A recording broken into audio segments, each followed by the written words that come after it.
जय जगन्नाथ सांग मैंने आपण मैंने सब केमती अच्छा मु तो भल अच्छी। आज मो रेसिपी आनी मांडिया जाओ। मांडिया जाओ आम ओडिशा रे बहुत फेमस, किंतु आजिकल कहीं एत पसंद करूना, बट यहाँ बहुत हेल्दी रेसिपी। मत तो यहाँ बहुत पसंद। हाँ, डायरेक्ट खाई पारे, बट तार गोटे अलग टाइप रो क्रिएट करके निजे खाए।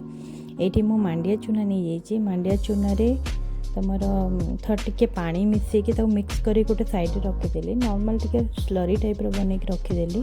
ये मो भात रू काढ़ी पेज नेली, से पानी मिक्स कली। से मो टेस्ट अनुसार मो सॉल्ट पकेली।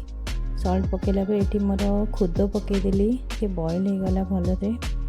मु आगुरी सॉल्ट पकई दिए कहीं मत पर मिक्स करने पड़ेनी। आपण मैंने सॉल्ट न पकईकी बनई पारे।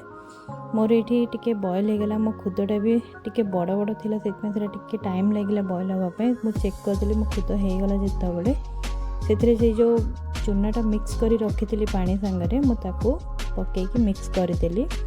तो सी पूरा थिक टाइप रही। मुझे 10 to 15 मिनिट एमती ही बसईदेली स्लो रे बॉयल करने। ये टाइम रे मिक्स करने को भूलें ना तले लगिज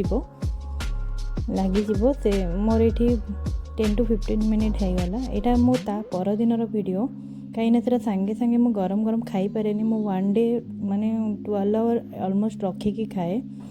मुझे माने जाऊ जो ताकू मु काढ़ी से मत खट्टा नॉर्मली आग से तोराणी रे बनूला, कि आजिकल जेहेतु तोराणी देहरे जाऊनी से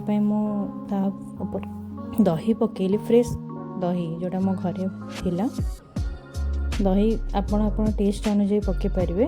तापर मुझे कटा पियाज आ कटा कंचा लंका पकेली। आते मिक्सचर पकेली। एमती खाई मांडिया जाऊ को ट्राए करेंगे, बहुत टेस्टी लगे। मत तो बहुत भल लगे।